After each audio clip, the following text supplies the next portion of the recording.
Chào thầy, không biết thầy có thể giới thiệu một chút về mình được không ạ? Tôi là Nguyễn Trung Cang, là Phó Hiệu trưởng Trường Đại học Kiên Giang, là một thành viên của dự án ngăn ngừa, giảm thiểu và tái chế rác thải ngư lưới cụ của Việt Nam. Dạ vâng, cảm ơn thầy. Thì theo tôi được biết thì Trường Đại học Kiên Giang cùng các trường đại học như Trường Đại học Nha Trang và Trường Đại học Hạ Long thì cùng tham gia vào dự án này. Thì theo bạn thì thông qua dự án này thì Trường Đại học Kiên Giang sẽ thu hoạch được những lợi ích gì ạ? Khi tham gia dự án về môi trường thì theo tôi, Trường Đại học Kiên Giang sẽ có rất nhiều lợi ích. Lợi ích thứ nhất là chúng tôi sẽ đưa cái lực lượng giảng viên đi đào tạo ở Đức, và họ có những cái chuyên môn rất tốt về cái việc xử lý rác thải cũng như là xử lý rác nhựa ngư lưới cụ. Thì chúng tôi có sau này chúng tôi sẽ có một cái đội ngũ giảng viên rất tốt về, thứ nhất là về giảng dạy, thứ hai là chúng ta có thể tuyên truyền cho sinh viên về cái việc ô nhiễm rác thải, đặc biệt là rác thải ngư lưới cụ ở các bờ biển ở Việt Nam. Bên cạnh đó, trong cái dự án này thì cũng sẽ có đào tạo sinh viên. 7 sinh viên của Đại học Kiên Giang sẽ được đưa qua Đức đào tạo, đặc biệt là về cái môi trường và tái chế rác thải nhựa liên quan đến ngư lưới cụ ở bờ biển Việt Nam. Và bên cạnh đó thì trong cái khuôn khổ của cái dự án, chúng tôi cũng có tổ chức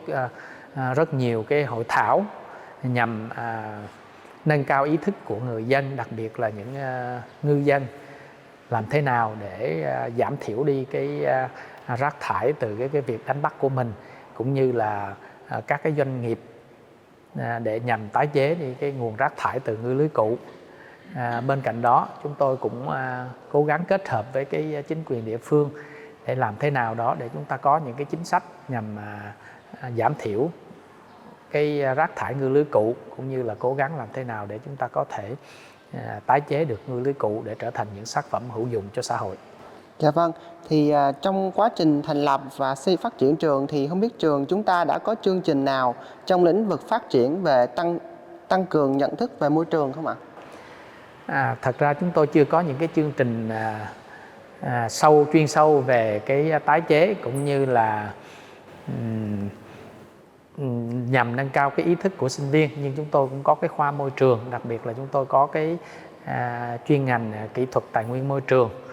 Thì chúng tôi cũng đang cố gắng hết sức để đào tạo ra những bạn sinh viên để sau này làm những công tác xử lý các loại rác thải, đặc biệt là những cái loại rác thải nhựa ở bờ biển, để giúp cho môi trường ngày một tốt hơn. Và đặc biệt là chúng tôi cũng đang có những cái tổ chức những cái chiến dịch. Trong những chiến dịch đó thì sinh viên chủ yếu làm sạch môi trường, và như trường đặt tại cái tỉnh Kiên Giang là một tỉnh vùng ven biển, do đó chúng tôi cũng rất quan tâm nhiều đến cái rác thải ở vùng biển. Chúng tôi đã tổ chức rất nhiều đoàn sinh viên tình nguyện làm dọn dẹp các cái bãi biển, đặc biệt là cái rác thải nhựa ở trên biển. Và chúng tôi cũng đã có tổ chức những cái cuộc thi liên quan đến việc tái chế những cái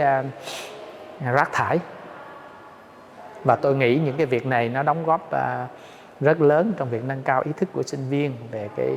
môi trường, đặc biệt là cái rác thải ảnh hưởng đến môi trường. Dạ vâng, cảm ơn thầy. Thì một câu hỏi cuối cùng là theo thầy thì không biết thầy có một đề xuất nào đó để có thể ngăn ngừa người dân hoặc là ngư dân có thể không tiếp tục ném những cái rác thải ngư cụ vào biển không ạ? Xuống biển không ạ? Theo tôi, cách tốt nhất để làm cho người dân chúng ta không ném rác thải xuống biển nữa, đặc biệt là những rác thải nhựa hay là những ngư lưới cụ, thì chúng ta hãy cố nghĩ ra những cái cách để chúng ta tái chế và tái sử dụng lại những sản phẩm liên quan đến nhựa, đặc biệt là những sản phẩm liên quan đến cái ngành công nghệ đánh bắt. Và như vậy khi chúng ta có thể tái chế được, chúng ta sẽ tổ chức những cái điểm thu mua, và khi mà thu mua thì ngư dân lập tức họ sẽ thu gom tất cả những cái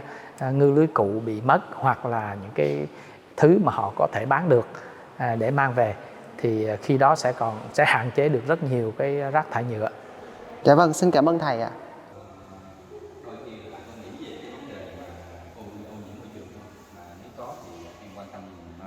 Đôi khi là bạn có nghĩ về cái vấn đề mà ô nhiễm môi trường không? Mà nếu có thì em quan tâm về những vấn đề gì? Dạ thầy, thì cũng như là em là sinh viên của khoa Tài nguyên Môi trường, cho nên là em cũng rất là quan tâm về vấn đề này.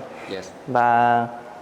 hàng ngày thì em dùng phương tiện đó là xe gắn máy để đi học, thì em thấy rất là nhiều các rác thải ở bên đường cũng như là ở ven đường, và trong cái quá trình mình chạy xe thì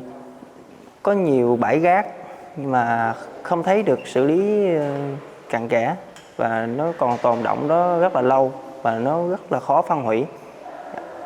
Như vậy thì bạn có nghĩ đây là một cái vấn đề mình cần quan tâm, hoặc là bạn nhận ra đây là một cái vấn đề rất là cần thiết để chúng ta quan tâm, để chúng ta có thể là cải thiện được cái môi trường sống của chúng ta không?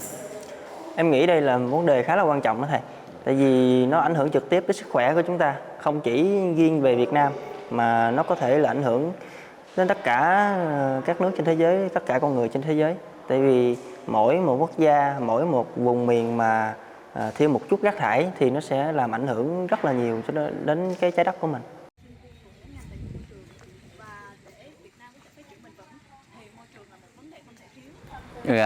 Bạn có nghe đến vấn đề mà ngư dân người ta đi đánh lưới ở ngoài biển á, thì người ta có thể là vì một lý do đó người ta bỏ, ví dụ người ta thắt lạc nè, hoặc là lưới vướng vào các cái rạn san hô á, như vậy thì nó sẽ bị mắc ở đấy, và người ta gọi nôm na nó là lưới ma. Như vậy thì bạn có nhận ra, bạn có hiểu gì về lưới ma không? Dạ, thì theo em biết thì rạn san hô rất là khó phục hồi và nó mất rất là nhiều thời gian để phát triển. Khi mà nó song song với cái vấn đề mà phát triển kinh tế của người ngư dân, thì khi mà lưới mắc vào rạn san hô thì người ta buộc lòng phải bỏ lưới lại, bởi vì người ta là ngư dân chứ không phải là thợ lặn để có thể lấy được nó. Cho nên là khi mà đứng trước cái vấn đề đó thì người ta sẽ lựa chọn cái mà tiết kiệm chi phí nhất. Thì khi mà cái lưới ma xuất hiện thì em nghĩ là nên có một tổ chức hay là một cái tập thể nào đó để có thể mà vào cuộc với cái vấn đề này, để có thể bảo vệ và phục hồi rạn san hô, cũng như là tuyên truyền cho ngư dân để có thể là nhận thức được những cái tác động của mình đối với rạn san hô và hệ sinh thái biển. Thì em có những cái ý tưởng hay là những cái đề xuất gì không? Nên để hạn chế các việc mà lưới ma như vậy thì em đề xuất là các ý tưởng như là tuyên truyền đến các ngư dân, rồi để cho người dân hiểu được là như vậy sẽ ảnh hưởng đến hệ sinh thái của môi trường biển. Ok, rồi, good job. Cảm ơn em. Thank you.